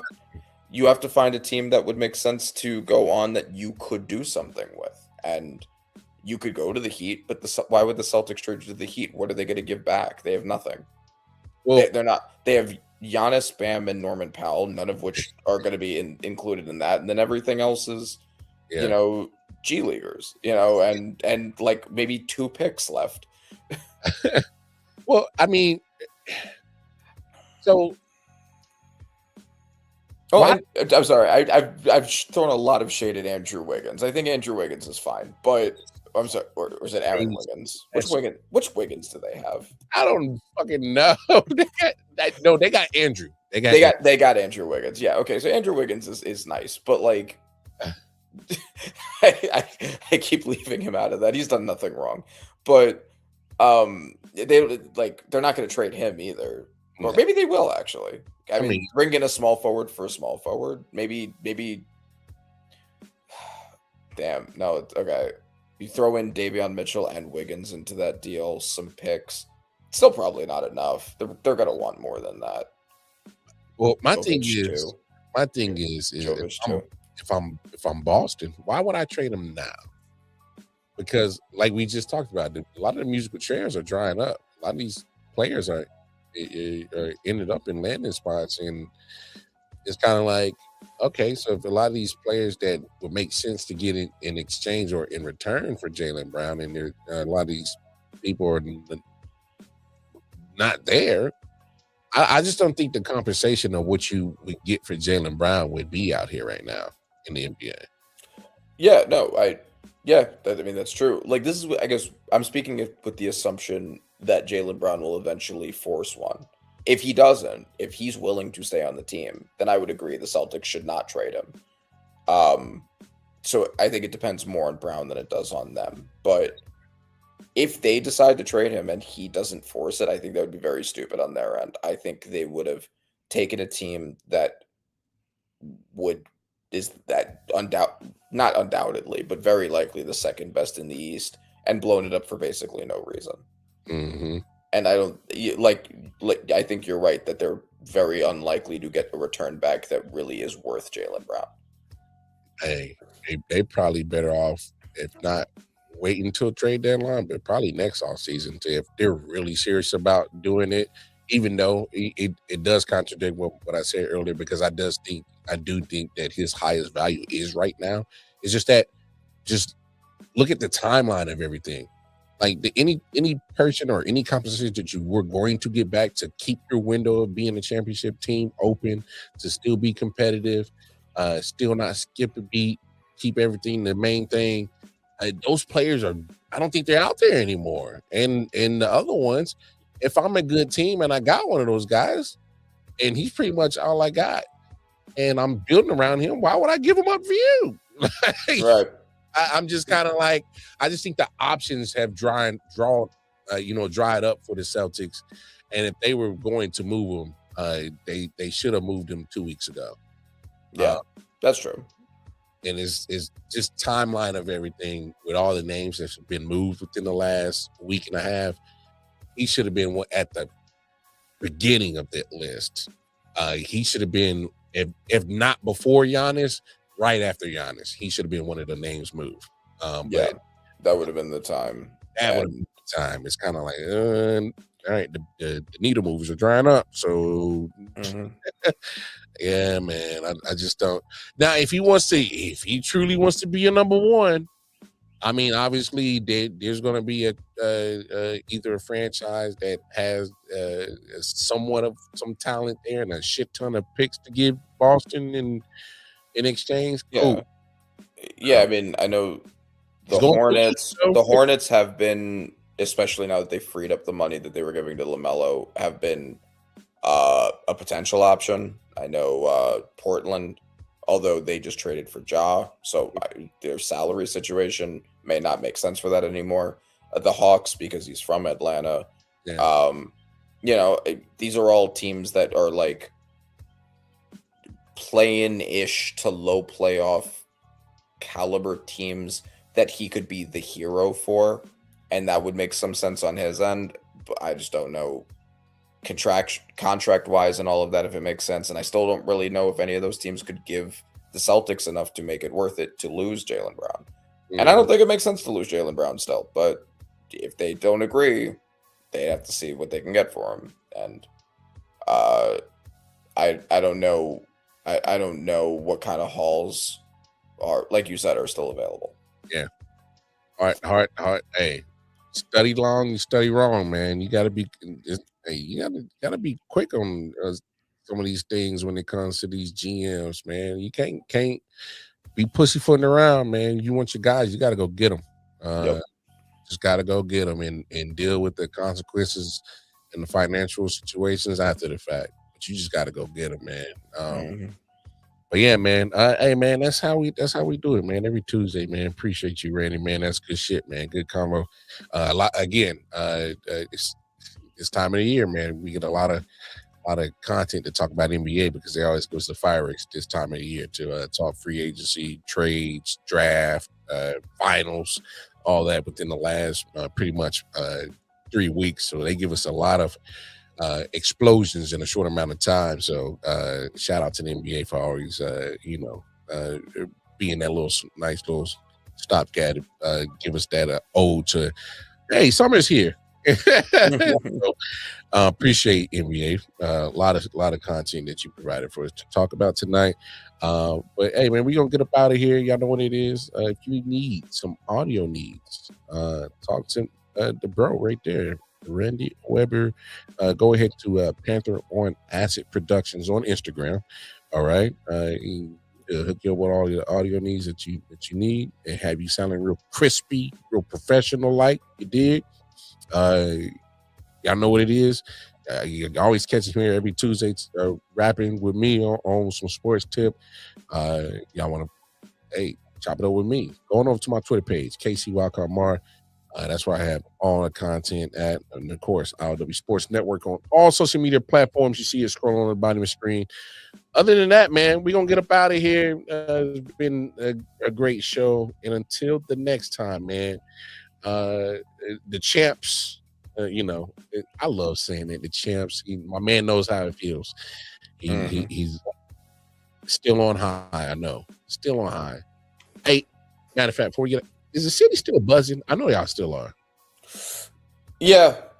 it's still just Knicks stuff everywhere. I'm still seeing like jerseys, say, shirts, like- merch, statues. I just saw one just awesome like shop with like just Nick statues and stuff. It's still cool. It's such a nice Hey, man. unifying just bright city brightener that we just all have now. Just everyone's in a decently better mood from our normal standard of New York City's normal standard.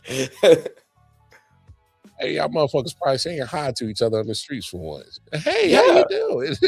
Yeah, no, exactly. Yeah. We could say that and like not get into a fight. It's crazy. Not getting a fight. Hey, bro. Hey, dog, y'all going crazy with that blue and orange. Go Knicks. Hey, go Knicks. Hey. Yeah, exactly. Instead of saying hi to someone, I'll just say Nixon 5, and they won't be like, "The fuck is you looking at?" And it's a nice calm, a nice peace. Hey, see that? See what happens when you win a championship in your city? It puts everybody in a happier mood, bro. Even got the New Yorkers feeling all like united and shit. Look at y'all. Jubilated. Yeah, jubilated. Hey, man, y'all keep enjoying that. Y'all keep living it up, New York. You supposed to enjoy that shit. Hey, man, we ain't going to take away from the consistent celebration that y'all got going on. But, man, we going to get up out of here, man. Oh, man, until next Tuesday. Randy Weber, Wildcard Mark. We out here, man. Champs out. Yeah. Solid Hill TD, yes, what's up? Yeah, come on. I.O.W. Sports Network, late night edition. Let's go. Come on. We about to raise the bar. Wildcard Mark. Everybody grab a seat, cause you know we about to spark. Late night sports talk. Modelo cigar. Man, you don't wanna start. Wildcard Mark. We about to